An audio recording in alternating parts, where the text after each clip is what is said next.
Hello, everybody. Welcome to the Spare Bedroom Studios. You're here with the host of Solo Spotlight, Ryan McDougall. I'm very happy to bring this episode to you.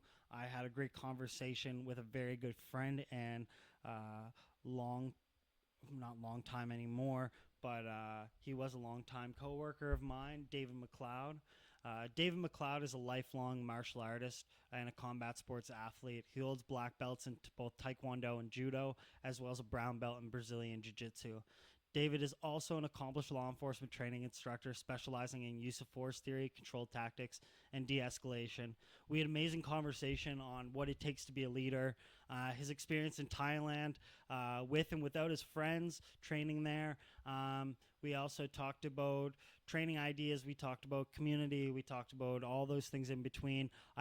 It was in a very inspirational conversation that I had with him, and I'm very excited to share that with you today. I hope you enjoyed as much as I do. Without further ado, please help me welcome David MacLeod. Yeah, I was like, dude, it's so fucking ugly. I was like, fuck, man. I was like, that doesn't fly. And then every time I'd have someone come on, they're like, oh, you're not going to turn the TV on? I'm like, oh, this is like post production. Don't worry about it. And now I'm like, I think I'm just going to get rid of the TV. I'm like, it's causing so many fucking problems. Yeah. But I reached out to one chick. She makes like wooden letters or like wooden signage. So I'm going to get like a wooden etched out like block letters of whatever it is, like Spare Bedroom Studios or whatever. I might get like the two different shows and interchange them or whatever it is. I think even if you had One of those.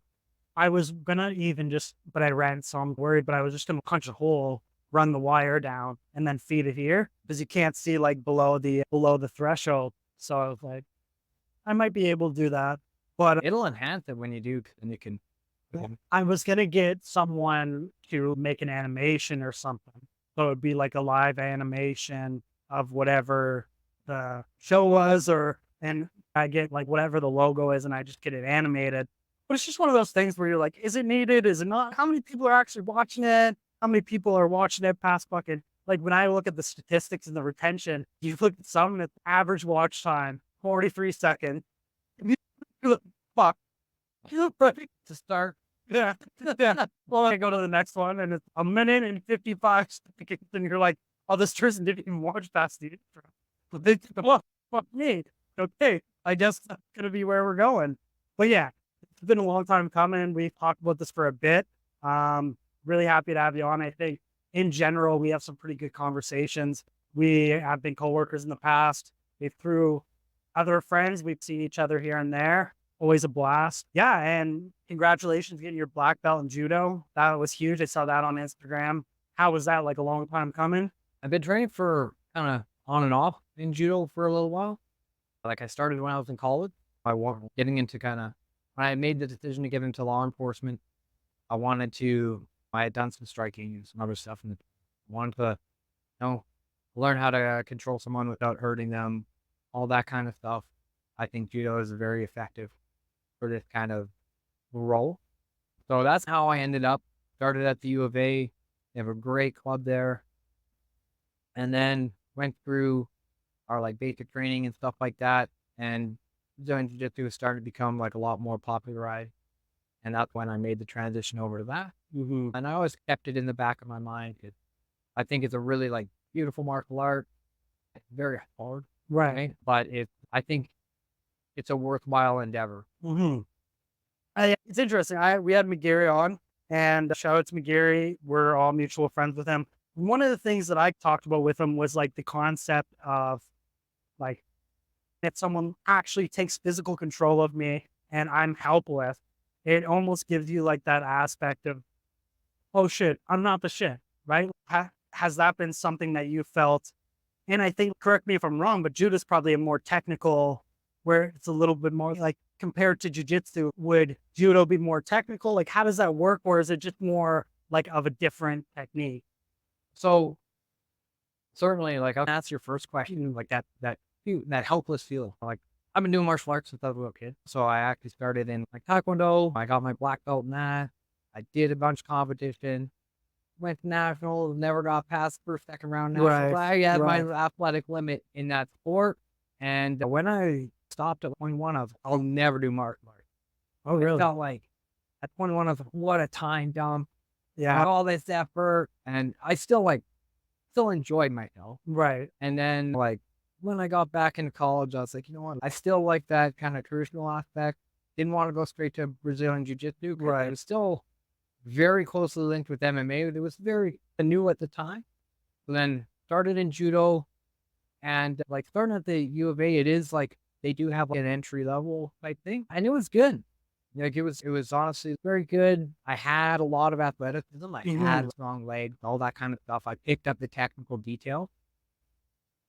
But like when someone is good and they grab a hold of you and like you are off your feet, like and then you're you're like, just hey like, man, you're like, what the fuck I'm happened? getting launched. I'm getting launched into the air. How did I get from here to here? No, and it's one of the coolest things ever, right? Because like you are eventually like you're the nail. Right. Yeah. You're the nail, you're the nail, you're the nail, and eventually you get to be the hammer. Right. That's exciting though. That's exciting. But I think it takes a level of maturity, and you see the people that are very like successful or they're very knowledgeable. You're not getting a lot of people within that like young adult time frame where it's like the guys that have the black belt and they're very knowledgeable are quite older, or they have, because it just in general it just took that amount of time to get there. Yes and no. Okay. So like I'd say like that I think that theme you feel a little bit more with the jiu-jitsu. Okay. The judo is like a non-for-profit. So when I differentiate between judo and jiu-jitsu, they're essentially like, I'll give you a hit. They're the same thing. Okay. Okay. So yeah. So basically in judo, it's like the predecessor of Brazilian jiu-jitsu. Okay. Right? Jiu-jitsu is like a Japanese, it's like a term for a catch-all for like Japanese martial arts. Okay. Jack of all trades. Yeah. So then what happened is there was this guy called Jigoro Kano, and he was actually the minister of education in Japan. Oh, wow. But he took like several martial arts several styles of jiu-jitsu, took out all the like, the hard stuff like the striking, the eye gouging, and he wanted to fortify it and make it part of like their education. He was a big believer in this idea of like physical education as like a lifelong process. He got it into the education system. Like once like World War II kind of happened, it got shipped overseas by like lots of U.S. military and stuff like that. Like the close combat aspect. Yeah, Of it. great. They're gonna teach us this. Yeah. And it's always been one of those things. Like he was a big believer in like kind of the brotherhood of mankind type stuff, and using like martial arts as a vehicle for it.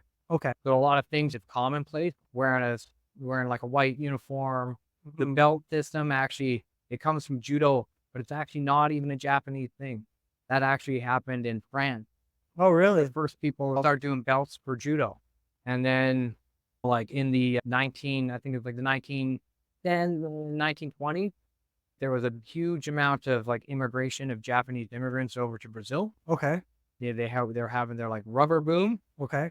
And one of those guys this is the myth of it anyway, is one of those guys was named this Mitsuyu Maeda, and he's like one of the he's like one of like Jigoro Kano's like associations like top guys, and he taught this family, this very like affluent family called like the Gracie. Okay. Yeah. Boyd Gracie, yeah. So they took judo and they focused mainly on what we call like newaza, or like the ground fighting aspect. With submissions. Yeah. And they refined it. That's what they're focused on. And they were like, to their credit, like they tested it out. They tested it out in like real rough contest. Yeah, because you had like Strike Force, but was that even like before that? Before that. Yeah, So even before that, they have these matches in Brazil. They called Vale Tudo. Okay. Which means no rule. Oh yeah. That's what you have like no weight class. Guys are fighting. Guys are no weight classes, no gloves, like no time limit. And so that's how like that aspect became such a effective form of fighting. Because if you have no time limit, like even if you look at like modern MMA, there's like round. You take a guy down, you like are able to like, punish him, you almost submit him, but okay, 5 minutes are up, you both start standing. That wouldn't really exist back in that rule set, right? And I know a lot of like famous people are like, they should start you back in like the same position you left off. Yeah. Never gonna happen. No. Like MMA is a spectator sport. Yeah. And what do people want to see? They want to see blood, God, or they want to see action, right? Yeah. So that's like how Brazilian Jiu-Jitsu became like refined, and then everyone knows the story of what happened. In the 90s, the first UFCs came over here. Yeah. Like Royce won the first couple, and everyone was like, we got to learn this. And I think too, it's the amount of how much it became like a spectator sport, where I think the early, and this is just coming from a consumer, because I'm very novice in terms of my educational level of what I actually know for the technical aspect. But I've been watching UFC for a while. I indulge in a lot of auxiliary content where like I'll watch breakdown videos, I'll watch certain UFC fighters break down, and watch a lot of Joe Rogan. But it's one of these things where people talk about it and say the simple fact that there's just more people explaining it. It just took a little bit of explaining and saying, oh, why does he need to get his hips out from under him and shrimp out? Or why does he need to try to get in like full guard or half guard, or like where his elbows are dropping his weight, right? Even just the idea of a liver shot, where you're like, oh, you see a guy clapped and you're like, that guy's a bit. And then you see someone explain like the physical dynamics of getting hit in the liver. And you're like, I never want that to happen to me. It's the liver shot's like a real, it is. I used to, man, it's not, these guys aren't just doing this or whatever. Yeah. And it's interesting that you're talking about McGarry, because when he was getting ready for his fight, he was, hey man, like, how much help me with my grap? Mm-hmm. And like for weeks, we were to beat it. But a couple of weeks before his match or sparring, and he dropped me with a liver shot. Yeah. And you're like, I know, and I like, it was weird. So like it hurt, but my leg just turned into absolute jello. My body's like, I'm trying to. His coach he was coaching mine for a little bit. Parvez was like, fuck. I'm like, can I throw out here? Yeah. I was like, oh, I'm a huge pussy. Yeah, man. Yeah, you are. You've been grappling too much. You've been getting all soft. And you haven't been struck. So, because like I did a fair amount of striking, but at this point, I was really just focusing on grappling. You were like a student in the game type thing. Would you say you were more like a specialist? I think I'm actually more of like the jack of all. Okay. Depends on what kind of phase of life I'm. Right. That's a big thing. Like I tell people, well, you're thinking about doing martial arts. Everyone like wants to be like, man, I don't want to start from the beginning. Approach it like anything else. Like too many people are like, they just want to post something cool on social media and be yeah. Like, how about you just enjoy doing it? Yeah. So pretty much like he dropped me and it hurt my feelings. I was like, yeah, terrible. And then we keep training. He goes to his fight and I'm sitting like ringside. Okay, like at least he's standing. And then he knocked the guy out with the exact same liver shot. I was like, okay, I don't feel bad. I felt a little redeemed. Besides McGarry, have you had experiences like cornering a fighter or following someone through like a fight camp? So McGarry's was my first like real like fight camp that I was like very much involved in. Okay. As I was with him, like I was probably his main training partner. And then I cornered another one of our coworkers. Yeah, yeah. Very funny story. This was like, I'm a very shy person. I don't talk too much about all the things I do, which is yeah. My coach was like, hey man, you think about doing an MMA? Yeah. I had a striking background, and then I did the whole thing, went to Thailand, trained there. Right. Did you guys at the same time or no? We went to I went to Thailand first, but I was down there. And he met you. I was down there. I was planning on going. I was like, okay, I'm gonna train. I'm gonna do 6 weeks here. I'm gonna do a fight. Mm-hmm. That was my goal. I was gonna be by myself. Right. And one of our buddies, Peter. Yeah. Petrol. Yeah.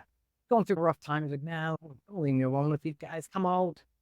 And as I got down there, there was the king died. Like the day I get down there. Oh shit. So the whole country shut down.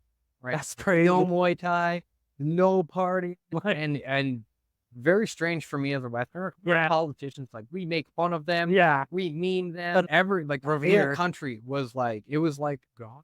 Yeah. It was something very. They go into like mourning. Yeah, I thought it was like, I was like, oh, I guess the target someone else. Yeah, signs everywhere. Everyone wears black. Oh shit. Stuff was shut down. You couldn't be in the bar after 12 p.m. The military would come and kick you out of the bar. That's like crazy. It was very, Go home, go to sleep. thank God. I think we might have died if we went. Yeah. I went by myself. I'm eating clean, training 3 times a day. Yeah. And then I meet up with those Oh, hooligan. yakking. Yeah, just wild. And I was still very like diligent though. Like I was still like the adult in our group. So Yeah, because I heard some stories. oh yeah. Like I heard some stories. I'm like, man, I don't even think. I was like, I'm a pretty wild person, but I don't know, man. I was like, I don't know. No, those like I said, I had to keep all these Yeah. guys out of trouble, but I'd still get up, go train in the morning. Like luckily, like there you could just like Google Muay Thai gym and you will find one within 16 blocks of wherever. Oh, really? And an interesting thing about like training down there, like the methodology is like I think here in I don't want to generalize. Mm-hmm. I'm here where like I want to go in and learn a new technique every single time, and Right. people do these crazy pad work things and Right. they like don't have the basics down. Like predominantly like the training down there was relatively consistent across most of the gym. So like you go there, like there's usually a class there early, the morning class. You get there, you do your cardio, or you show up, you'll either you'll do some like bag work, you'll hit hit pad, you'll do a couple rounds of bag work, you'll do a couple rounds of hitting pad, then you'll do your like conditioning. Mm-hmm. It's like a non-negotiable thing. Right. Yeah. It's like everyone does the same thing. So a lot of it's like conditioning. Their pad work, like they don't spar like super hard or like a ton, It's for like training purposes. but like their pad work is like super hard. So they'll like trip you and you have to block Because they'll kick you in your yeah, yeah. They're gonna knock you out. yeah. Like the pad work is very hard. They don't like smash each other in sparring because those guys fight all the time. So they don't need that gut check. Mm. Like hard sparring, people were like, I should never spar hard. I think that you're not gonna be prepared when someone really starts hitting you. Yeah, you're not a natural feeder. Like also you don't want to be giving yourself undue brain damage. You don't want to be damaged. When you look at someone like Sean Strickland, who I think he's one of these guys that they say spars the most out of like active UFC fighters. And then you say he's doing really good now, but where does the longevity go of how long can you keep up this momentum before like you just get in, or you see John Jones, who's like always getting injured during sparring, right? So is that a level of degree of guys are just going too hard in the paint and then like they're burning out their gas tank? Well, you need to again, their coaches. I think it's different for everybody. Yeah. Like MacLeod, Yeah. doesn't spar hard, which is crazy. But like he didn't get to that level by not.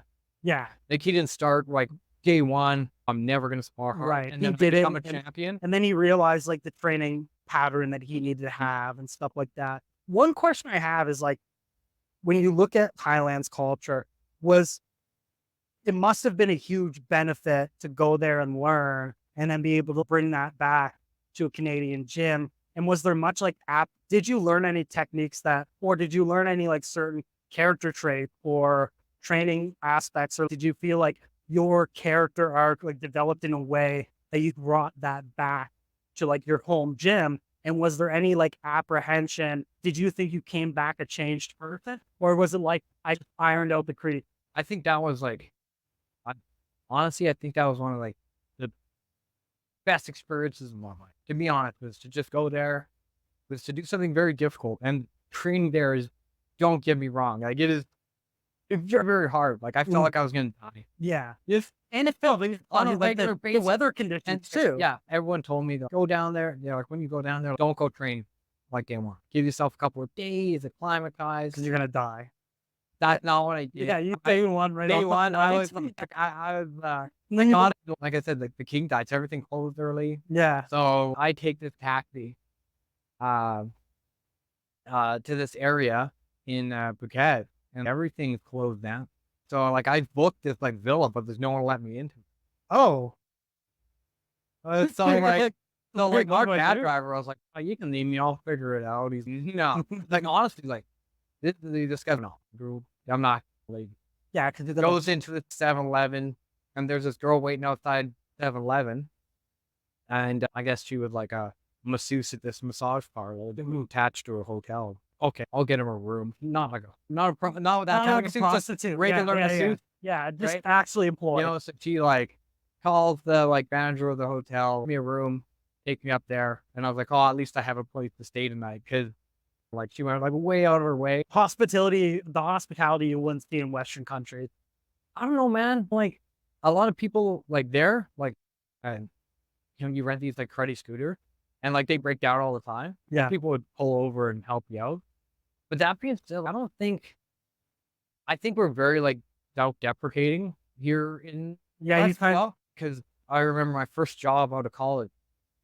I was a provincial wildfire investigator, so I'd have to drive out to all these like very isolated, very locations. rural location. And I didn't spend any time in the car. Like, I've been a city boy my whole life. Right. So I look at a legal address. I'm trying to find these things on these like legal maps. Yeah. Like 225 west of the 5th. I was like, I don't know what the the fuck's going So on. I'd get out and I'd be like looking around at people pull over and be like, hey man, you I look can see that lost. you look Honestly, dumbfounded. like Northern Alberta, like a lot of people, like we're pretty good at pulling over, giving you advice. Yeah, Thailand's weird because some people are super like awesome, and then you have your like You're back. your cruddy like cab drivers Who are trying to like rob you. take you to the wrong place on purpose. Yeah. It's that next Bunch thing. of direct. I had one guy, and he took me to the wrong hotel one. Mhm. Okay, fine. I started Yeah. guys like arguing. He's like, "No, you told me this hotel." I was like, "I definitely didn't." Yeah. Got out, and then I was like, "Thank God." Figured out my own way back. Yeah. I like had to trek across Bangkok to get back to my hotel. This is I'm waiting for the other guys to get down there, and I'm leaving. Like this is my day. I'm going back. Done my vacation. I'm by myself, and I was like, "Oh, you know what? Instead of taking the train, I'll take a cab." So this cab, I hail this cab. Cab pulls over. The same guy. I was like, "Oh, no way." I was like, maybe it's not the same guy. I was like, whatever. I get in this cab, takes me to the wrong airport, starts arguing with me, and like he's arguing with me, and one of the Thai police came over, and neither of them are speaking English to me, and I'm like, God, this is like bad. I'm like, okay, whatever. Here's your money. I'm See you gonna get later. another cab, And and then yeah. I didn't make it to my flight. I ended up having to stay another night. I ended up having to stay in Beijing a night. Oh my God. It was a nightmare. Oh, Absolute nightmare. that's great. That's my own fault. I always leave early, but right. I was trying to enjoy my last couple Days. of hours. Like I was really dumb. Like I took a train outside of Bangkok to Ayutthaya on my like last day. Yeah. Then I had to like, and I met up with this other Canadian guy, and they gave us a map, a kind of like bad map of the city. Ooh. And I was like, hey man, can you like navigate from on here? And he's giving me the wrong directions, and I was I feel like we're going wrong. Right. He got us completely lost. So by the time I got back on the train, got back to my hotel, got my stuff, like I was like very close to, and then this guy takes me Yeah. wrong. You were like just cutting the wire, and then this guy derailed. I was like, I was ready to, well, Yeah. again, like, I think the Thailand is great. So it's very interesting to go to these places where they have a little bit more of a discipline for those sports, because you can take away almost just that 1% more. You're just topping off your game. I think Thailand's one of those ones. It's a very easy start out place if you're a tourist. Almost everyone, like a lot of people speak English, or at least enough to get by. You know, like Google Translate or whatever. Right. Was a Kinda thing. works. I tried my best. Like I had the book. Right. Yeah, I'll try the Thai book a little bit. Like I picked up enough that a tourist kind of required to Yeah. buy. I don't know if we were like a novelty there because tourism's so huge, and even the stereotype that like everyone does, everyone like enjoys it. Most people are just people just living their life, but it is their national sport. And you do see some very strange. It is very right before I left, they opened up the stadiums and stuff like that, and you go there, I mean, you can see a little kid.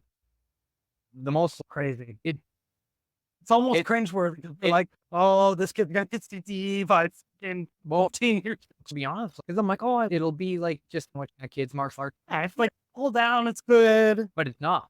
Wow. I saw these. I think they were like 8, 10-year-olds, and like this kid like knocks this other kid out, like climbs up on the rope. And you're just like, then he's like, he's got abs. And you're like, oh my God. But like at the same time, that allows them to bring a little money home for the family and stuff like that. It's You know, something and that we don't understand is like being in Canada, how much of this is a cultural thing and how much of this is just over time and time and time, that this has just been something that's appropriate. If I took this back to Canada, people would think like I was out of my fucking mind. Yeah. If I was training a 10-year-old kid or a 12-year-old kid, yeah, go for the kill shot. Yeah. They'd be like, I'm sorry? What did you just? I don't know. Like these days, I think society's changing this way too. Like you see some of these little kids doing these like jiu-jitsu competitions Mm, and they're killing. yeah. Like they're absolute like killer. Like the parents homeschooling them, whatever. Some of these like 13, 14-year-old and they'll enter an adult division by 15 and they will destroy it. But think about it. Mm, If there's a new celebrity and it's the MMA fighter, there's a way for them to like even more jiu-jitsu. Like guys are starting to make money. Yeah. Guys are starting to get like big payday for super fight. and all you this just kind of look at stuff. longevity with like schooling and stuff like that. You know, Like how many so- programs for, say, it might be like worlds away from judo or jiu-jitsu, but you even look at the idea of getting a wrestling scholarship or something like that, where it's like it's transcended the sport, where it's like, oh, I can actually feed my family with being excelled at the sport. So I think that's very interesting. I don't know if it's a big reason. It was one of the reasons I stopped training. I started to see the guys that I came up with, and some of them like, Mhm.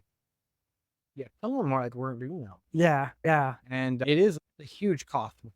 Time, weight cut, you gotta be strong, you gotta do all these other things. You have to work on wrestling, You're boxing, And you're sacrificing a and- lot and on there's every so other aspect of your little life. chance that you That you're gonna raise any kind of money. Yeah. Like it's very good to do this for the sake of doing it. You're doing it to prove something to yourself. That's a very noble cause in itself. But the idea to be a superstar is like a jaded aspect. You have to be selfish, Yeah. and you have to like, it takes a very like special kind of person to believe in themselves that much. Now, honestly, like those guys, to be like a top level like MMA fighter, you need to be very, you And need to people be, think you're a psychopath. People are like, this guy's crazy. But it's the same mentality where you look at, I think that's where you look at any high level of industry or competitive. And it's really interesting you bring that on. But I watch a lot of my YouTube's full of like all these guys that are like inspiration gurus and this and that. And they're like, you got to be a fucking killer, blah, blah, blah. But then you say, like, how much is this a gimmick? And how much of this is you're the only guy that's going to believe the most in what you think you're going to get. So it's inherent that you're going to look like a crazy person because the vision for yourself is nowhere close to anybody else is going to see you. So of course they're going to think you're a psychopath because they're going to say, I wouldn't put myself in that shoe. Like when I tell people about doing the podcast and interviewing people and bringing these guys on from all different walks of life, they're like, but I don't get it. And you're like, oh, I understand why you don't get it. And that's perfectly fine. That's the appropriate response to a degree, right? And you have a team around you. You have a camp, like you have people that are helping you out with that. But like from the outside looking in, everybody's going to think you're crazy. I think it certainly for those champions, it's a very lonely. You have to Only at the top. yeah, like how many of those guys were like 20 something year olds? They're like, why don't you just get a job? Yeah. Right? Yeah. No, Or I go am back to going. school. I'm going to go and train. And they're like, all right. So like, no, I'm gonna share an apartment with like dude. Yeah. That's that next. That's with anything though. You have to decide how you're gonna live your life. And I think too many people work, especially today, they just want good things to share on social media. Like they do everyone does care what people think. Well, I'm not saying you shouldn't, but sometimes it's okay to do things and live your life the way you want to live it. Just because like we have a very limited amount of time on this earth. And if you're not doing the things you enjoy doing, like you will look back. Where do you think your ability to handle criticism is at? Thing is, I think you need to be mindful of your own bias too. Like, I think being coachable, you're talking about that, like, that's a major thing. Yeah. Like, sometimes the people around you can see things from an angle that you can't see. because you're like in it, Yeah. right? Sometimes they can't see it from your perspective either. Mhm. So I think it's really important to be able to detach yourself from the situation and take that sky view of it. Mhm. You know, I think coming over to, I recently changed jobs, and like, I remember having a conversation with my sergeant about something, and I remember leaving, again, like, and like I take it back of like, this guy's actually trying to help. Yeah, have a reflection period. Like, people have their own biases and stuff like that. And are you still studying psychology? Yes. And this is, I think it's really important to understand that the people in your, especially if you're having a hard time sometimes, the people in your life might not be the best people to, we talk about male mental health. Yeah. The people in your life are sometimes not the best people to give you. You start to go up that hill and you have to find out, like, okay, is this person a benefit to me, or do I got to cut this guy loose because he's just fucking around or doesn't have the right mentality? Should I be training with this guy every day? Is he like actually like tainting my training or whatever it is, right? Do they have your best interest in mind? Or are they are they trying to just get something from you? Or are their own biases about you, like limiting you in some way?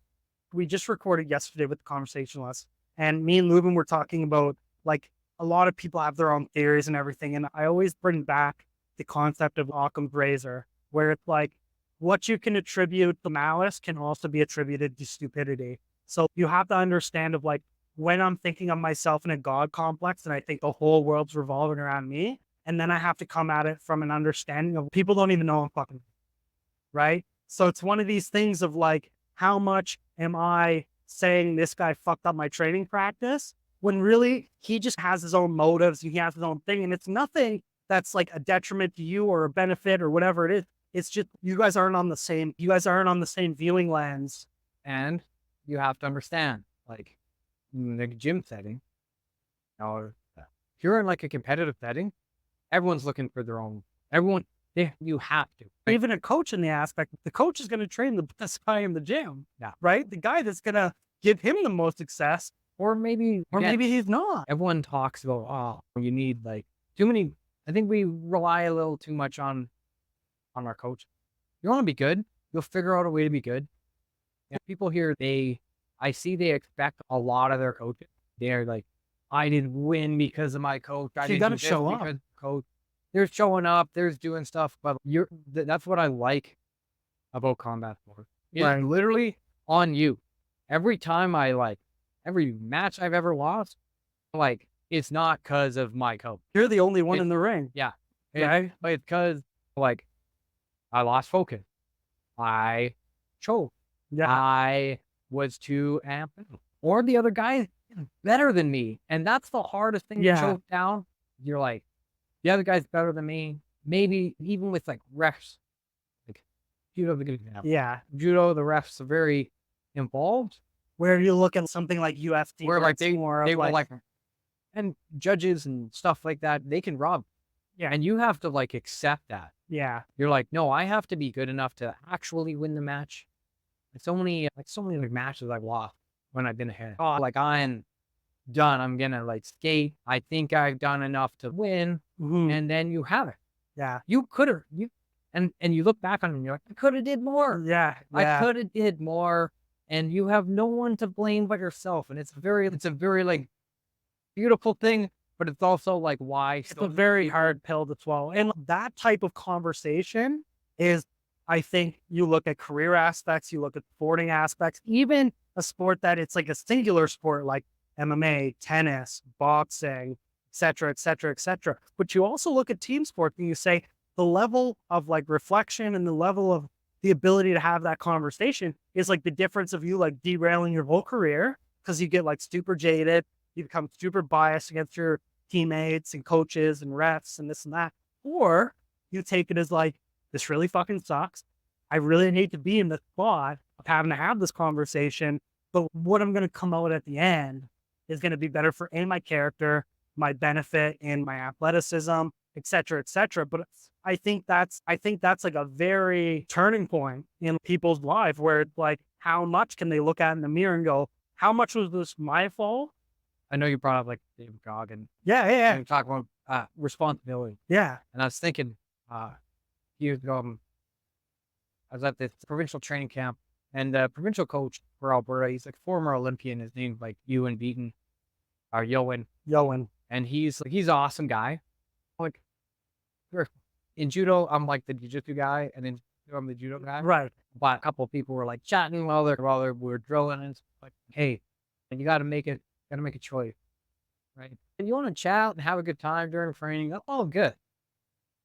But you're gonna be like, when you're upset because other people are You're on the gonna look load back with, at this moment. and you're like, and you're off there like chatting with your friends, like you will have no one else to blame. Mm-hmm. And I was like, he's saying this like, not just a fucking young kid and stuff like that. And I was like, it's a pretty good thing to live by. I think training needs to be fun. I think you should chat and help each other out a little bit.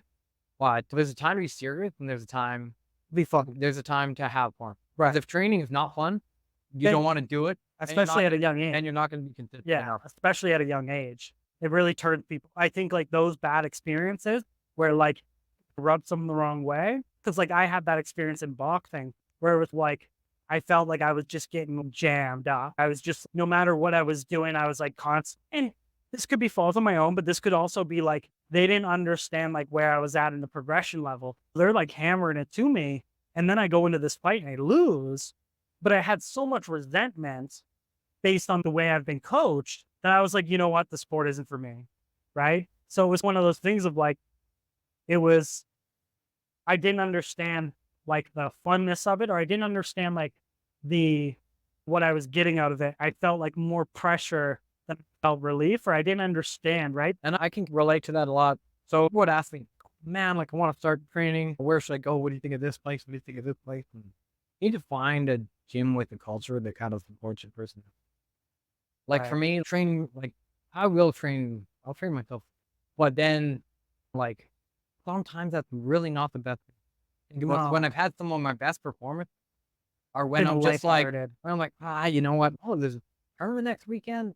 Can I still register? Yeah, like I just enter and I go in and I just, I'm looser, I'm less tense. And sometimes like you need to find a coach that can bring that tension down and make you know that it's all fun. And some people like the other. Some people like the opposite.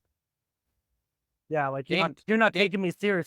Like some people like need to be like, hey, get it together. Yeah. Hey man, you gotta stop eating snacks. Yeah. Hey, you gotta make weight. Hey, you fat. Yeah, you fat. Yeah.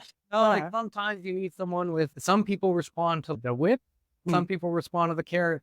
How much of that is like a character trait of like how much of that could you simply assess based on someone like, oh, this person's very like unfocused during training, or I find like they want to goof around more, so I have to adapt this coaching style? Or do you think it's all touch and go? Depends. Like from like my experience coaching, I think you have to play to your room in general, but also like individuals. Like it depends who they're like paired with. Some people like if they're with a training partner who's also that same mentality of, oh, we're just screwing around, separating them, and even having that conversation of, hey man, you need to actually take this serious. Yeah, you're not dialing. You don't see like the consequence. If you're not trained, you're gonna lose. Or if we're talking from like a work perspective, okay, if you don't deliver, you're gonna get fired. You like as a coach perspective, especially when you look at very high performance athletes, if I come down on this guy hard, is he just gonna fucking fire me? Is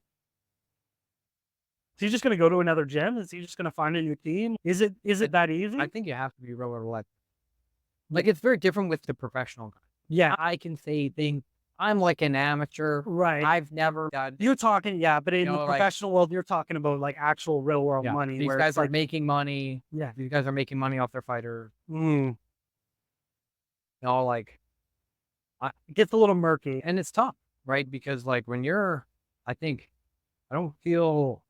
like some of these guys, like being surrounded by yes men is like a terrible thing. Oh yeah. Like it's very easy for you to completely derail yourself. And that must feel like a very like lonely place. I always try to keep people around me that keep me honest. Because the whole people that go, yep, you're good. And you're like, am I good? Yeah. Like, are you just afraid to tell me? Yeah. Like Steve is a good example. Like right. Kuma. Yeah. Right? Well, yeah. Tax Shy is like too direct. Yeah. Well, And it's the point where you have like moments where he's told me multiple times, hey, you look like shit today. And I'm not telling you because you're my friend. I'm telling you as like an employee that you're like embarrassing. Like you're embarrassed. Like we wear the same uniform and it's fucking embarrassing to see you show up like this and perform the way you do when I come in and I'm fucking working hard. And it brings like a whole new level of respect where those guys are so far and few between of guys where they not only is he telling you the expectation, but he's actually following that expectation that he's trying to preach. Is this going to be am I going to be a good role model? Like, how is this guy going to trust what I have to say if I'm not really performing to a degree? yeah. And if it's that whole concept of say what I do or say, do what I say, not what I do is like the easiest way to lose trust. People go, so it was a big discussion that we had I was training a group of instructors a couple of weeks. I used to force instructors a couple of weeks ago. Mm. Like you're going to probably go back to this and have to work, or you're going to go back to your venue and have to work with these people. So understand that there comes like a responsibility with this role as well. If you're doing things that are not safe or aren't like meeting any kind of professional conduct, when you come here, that entire class, not just the people you interact with, Yeah. and your credibility goes to zero. Yeah. Why should I listen to you? You don't even follow your own rule. You won't be the best friend. No. There's a reality to it. Like you don't need to, but you need to know what you're talking about, and you need to be able to establish that. The credibility. You have to have some level of credibility. Yeah. You can't be like, oh, physical fitness is super important for you. When's the last time you heard that? But we see it all the time. Yeah. And it's huge, right? And that's the big thing is, like, if you're not that person, then you shouldn't take on leadership role. Yeah. You shouldn't try to mentor others if that's not who you are. You know, you need to look after yourself first. You need to learn how to manage yourself first before you manage others. I don't understand where these days people want to jump to the front of the line before they build themselves. I think that's just it. People see I think people have a lot of access to see successful people, and they think that's a way bigger reality than it actually. They don't understand that it's a 0.00001%. Not only that, the level of criticism, the level of public facing, where it's like you look at people and you say, there's so many more aspects of being successful than winning a fight. If you have to be talking appropriately, you have to be talking to the right people. You have to know when to self-advocate. You have to know when to shut the fuck up. There's so many different things. So do you feel like with the podcast? Yeah. How many episodes have you done now? I'd say 10, 15 episodes. How do you feel like you've now got a couple of reps in, right? I feel like I'm getting better with managing people, managing relationships with people, and understanding some people don't want to be in front of camera, regardless how cool of a story they want to tell. It's not going to be worth it, or it's not. I'm leveraging. The biggest thing that I found out is how not to leverage personal friendship to make sure the job's going to get done. Because I think, especially in our world where we look at with like government employees or like a very close knit, like camaraderie of coworkers, where it's most of these coworkers are my friends. And when I'm asking them to do something, how much do they want to do it because they actually want to do it? Or how much are they just trying to maintain that friendship with me? And how much am I recognizing?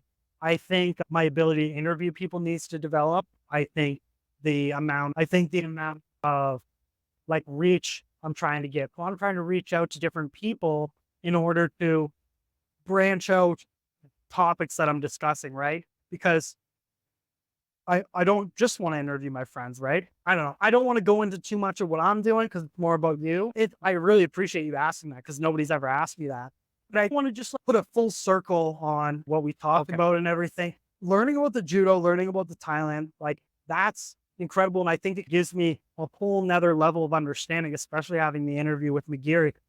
If you could give advice to your younger self, do you have any piece of advices that you could give to your 20-year-old self when you were aging through? Yeah, I think if I was to talk to my younger self, I'd probably just tell them, like, what we talked about today. Like, life's about putting the rep. Like, I think when I was younger, I had a view of the world of like you are who you are, and your life circumstances are dictated by exterior things. Right. Like I legitimately, like had that kind of belief. I was a shyer kid and I wasn't that outgoing. And I really held myself back very much. So if I was to talk to myself, I'd be sure to like put in the time. Like if you have any kind of like goal, just put in the time and be aware that you're like gonna be garbage. Because like too often, I think like I certainly would try something and not be doing that great at it. And maybe okay, it's not for me. Yeah. That's not for me. I Don't guess I need to. understand the I guess I effort. need to go do something else, which is like the worst way to go about life. And then eventually, I got to a point in my like early 20s when I was like, hey, I need to get my life right, and that spawned me to. I don't even talk about it, but I like dropped out of high. Yeah. So like in my early 20s, I had to like go back to school and be like Right. very like humbling, go to university. Yeah. Now I'm like 23, 24, around a bunch of 18-year-olds. And how quickly are you like, yeah, fuck this? Yeah, and it was right. And like that, it was fine because I just had like, a different perspective. By then, I had like really learned your life is your life, and other people do not need to understand it. Yeah. Like sometimes in life, you just gotta go it alone, and you gotta Yeah. that You got to play for the a time. yeah. For And then you're ev- going to find out what eventually people you'll you work form- with. Yeah. eventually you form relationships or whatever when you get where you're supposed to go. But that initial stage of change is like very hard, right? So I think that would probably be it. Because I think in my younger years, I just didn't have the confidence to do anything that was like, It was like quick to pull the plug. I don't know if it's quick to pull the plug, but like I literally like had this idea that I was just, I Yeah. would like, I Like don't a think- I self-deprecating. didn't think I would like, I didn't Right. think I would like live that long. Right. Like, But then and it's then like eventually in my like 20s, I was like, buddy, I'm just gonna become a miserable old man. right. That's don't get me wrong. I think that attitude, especially in today's day and age where you look at like the workforce, you look at wages, you look at like the ability of people to get jobs and stuff. How quickly do you fall into this thing of, yeah, I'm never going to get there. Yeah, it's all right. Like, I'm just going to be doing what I'm doing and like, it's cool. What? It's super hard to light into that like get sandwich. Right? You gotta eat the sandwich, man. Yeah, you do. You do. That's right, man. Like just accepting that like life is gonna be terrible for a certain amount, and like humbling yourself is That's like where it's a superpower, man. that's where I talked about with understanding your plateau of like, how long am I status quo for too long? And I go, I'm really getting too comfortable, right? Where I don't feel myself tested physically. I don't feel myself tested intellectually. I don't feel myself tested morally. Like at some point, I got to be like, this. Have you ever heard of the beta paradox, region beta paradox? So it's essentially saying is like, there's a Goldilocks zone, and it's not bad enough that it's gonna progress you to go forward, but it's not good enough that you're okay with it. So it's one of those things where it's like almost have to get significantly worse to propel you to get past that, because this Goldilocks area is not the worst, but it's not the best. So I have to have some kind of fucking event to be like, I gotta change. And that's a very dangerous spot to be in when you look at, because then you say like, how long do I just hover in that area? And then it gets okay where I'm like, satisfied with this. But then I come back and I'm like, so I'm very good at hanging out. yeah. Like the problem with like even being miserable is that becomes your norm. And then you just go, this, We talk about people with depression. yeah, Man, they're uncomfortable yeah, when they start changing their life. yeah. And it's very easy to revert back to. But then you talk to them like a year after and they've got some therapy or they went and they found a sport and you're like, oh, I'm talking to a whole different, and it's crazy that there's like just certain things that people need. Like sometimes it's just a good friend group. Sometimes it's like an athletic avenue. Sometimes like they're just not like they're just not challenged enough mentally where they don't get enough mental stimulation. Right. So, and that's a whole topic into another discussion, because then it's how much does that depression turn into an addictive personality, where then it's like the guy was depressed, but then he found fucking jujitsu and now that's all he can fucking think about and everything in his life goes to shit because that's all right. So it's, And that's the other. where it's but it comes with that balance. And I think, again, it comes with that maturity and eating the shit sandwich and going, okay, I have to understand if I really enjoy this. So I really enjoy playing video games, but I got to pay my bills. I got to go to work. I got to fucking work out.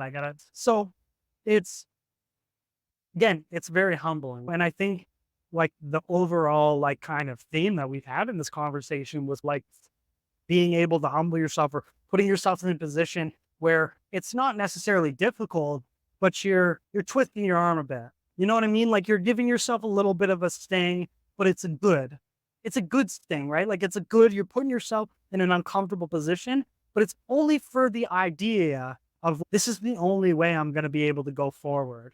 I think the hardest thing, I'd probably reframe what I would tell my younger. Yeah. I think asking for help is like the hardest. Like if I don't know how to do something, like It's embarrassing. hard to be like, hey man, can you please show me how to do this? and especially in the industry that you work in, because the attitude's not like reciprocal, right? Where you have a lot of industries where it's, if I give you this how much do I have the faith that you're not coming for my fucking job? Right. But that's a mentality, right? But like, it's something you have to grow out of. You have to have a maturity. Not everybody's evil. Not everybody has bad intentions. And like, it actually is appropriate to ask for help when you need help. Yeah. Again, like you need to focus on like, where am I at now? And you have to give yourself like a realist. Yeah. Like too many people like sit in one spot for so long because they don't have maybe like the one skill component that they need to move to a next level or something like that. Like job interviews, right? Something like that. Reaching out or, gaining that, or if you're doing some kind of a test and you are struggling, like the only person that really, you, like when you fail that exam, Because you're just finding you can only look at yourself. Yeah. If you didn't go out and even ask, you have no one to blame but you. Yeah. If you go out, most people are pretty generous, or at least for them. I'd say in the majority of people, I'd say it's a big ego boost to someone when you go ask for their help, because you're giving them that credibility that they know what they're talking about. So it's a mutual benefit. I think when you ask people for help, there's an attitude towards it. There's this person's not going to want to help me because they want to stay in the role, or it's actually a benefit to them because you're actually giving them that like positive interaction thing. Like, I appreciate the work you do. I've seen the work you've done, and like, I'm not coming to you for any reason, but because you know your shit. And then people go, oh, thanks. Yeah, of course I'm going to help you. Even with that other thing, like, if they don't help, You just go, okay. It is very important to not like taking for, Right. even when people sabotage you, like people aren't against you. Yeah, you learn how to reframe them. People aren't against you. They're out for themselves. Yeah. Like, Yeah. Great, man.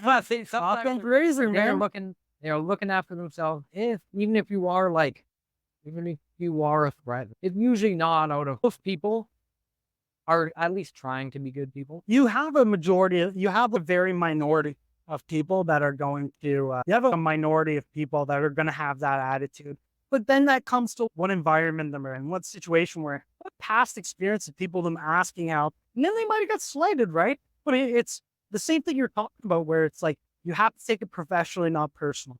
And this is something I watched an interview with Gordon Ramsay. He says these are like his top 3 negotiables. That was one of his top 3 negotiables when like working in a restaurant environment, of like, I'm not yelling at you because I hate you. I'm yelling at you because you're not doing the job you should be doing. And like, you need to understand, like, here right now, like, we're in a work environment. And if we were somewhere else, I could shoot the shit and have beers with you and whatever. But like, we're putting out a product. Like, so like, I'm not yelling at you because there's any emotion attached to it. But like, I'm not going to let you fuck my name professional, if that makes sense. So that was a big thing that I carried on, and I echoed to the people that are working on the podcast with me. Of, this isn't like, if people fall short, especially myself, I can't take it personally. I have to take it professionally, and I have to understand on how to work that out and how to digest that in a way to get better, right? And maybe like some of the biggest in terms of hitting your ego is, I just don't have time. I just don't have time. And you're like, I'm really not that important. that you can pull out 15, 20 minutes to show them. And they just go, I just don't got the time. And it's just one of those things where you're like, I'm not there yet. And you have to look at your like level of your level of investment and return and other people's as well. It's Right. the same when I bring people on to interview them and they say, no, I'm good. And then you say, have I reached above my threshold? And it's just not that same return on investment. Like I'm getting 1,000% out of them in terms of their exposure, but am I almost being a leech? And I'm like taking so much from them, but I'm giving them nothing in return. Where you have to look at yourself and say, if I was in their position, would I have the same type of degree? Do I just have to appreciate the fact that person was honest with me and it lets me know where I'm at? And that's a great thing. And I think people don't realize that too much about, even when you say in like the judo world or the martial arts world, and you say, hey, can you like train me for this fight? And they're like, sorry, man, like I got my own shit going on. And you're like, fuck that guy. And you're like, maybe that guy is training, UFC fighters. Maybe that guy is training someone in the PFL. Maybe he just has bigger fish to fry. And you just got to understand you're not there yet, right? Again, Martial arts is a tough one too. People have this kind of concept of like your coach should have unlimited time for you. Like it should be like free. Like they just because you're in their club that you're somehow invested. So like even like doing the small things like buying a merchandise or paying for private. Sometimes if you're really that pinched for that skill, you might have to shell the money, fork something over because their time. Remember, like they're taking it away from the family, right? Not everyone and not everybody sees it as their like like your goal is not as important as, and not everything's a charity. Not everything's a charity. Like sometimes, like you have to look and like you have to say, like, why doesn't this guy go hang out with his friends instead of go work overtime? Well, this guy has a sense of value or a sense of worth, and he says it's just more worth it to me to go work overtime and make X amount of dollars an hour than it is. But it's just that's understandable. Like people have to know where they're at in the pecking order and say, if I was in that guy's shoes, I'd say I'm worth X amount of hours. the idea that we all have an unlimited amount of time on this earth is it's something that as I get older, I realize I'm like, man, I only have so many hours a week of like rec time. And I used to give all my time away to other people. And then you see how much like your own And then you're like, your own life starts like to somewhat decay. like decay. Yeah. It's like Mike Tyson. Yeah. Man, if you're a friend to everyone Well, else, you're you're an an enemy enemy to to yourself. And I learned that the hard way. Like the amount of we think about with my career. I'm like, oh, I got to go over there to help these people. I got to train here, and then these guys are getting upset at me because they're like, you're not. Yeah. Hey man, you're working over there. You're working with us. And then you're trying to manage this like emotional relationship, but you're also trying to manage your career goal. But you're also trying to show people You're trying to help everyone at the same time, and you just can't. And there's a reality where you can't make everyone happy at the same time. Mm-hmm. You have to decide what your life is going to be about as you wait. When you're young, whatever. I think there is a certain percentage though of this altruistic personality where I always say I got to give at least 10% of my time to like something that I'm not going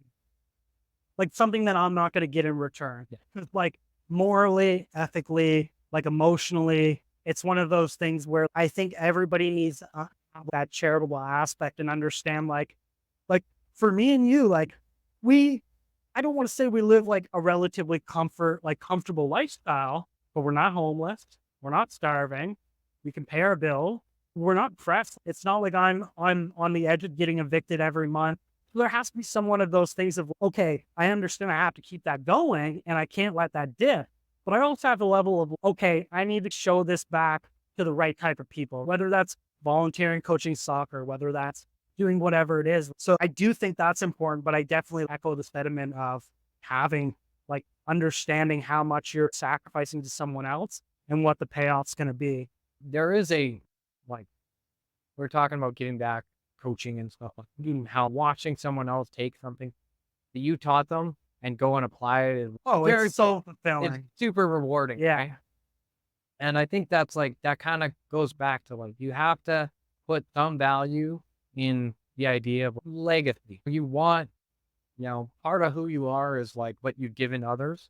and they get to take that with them and And their it's a development. lasting impression. You get a tiny little bit of credit for their development. Tiny bit, not too much.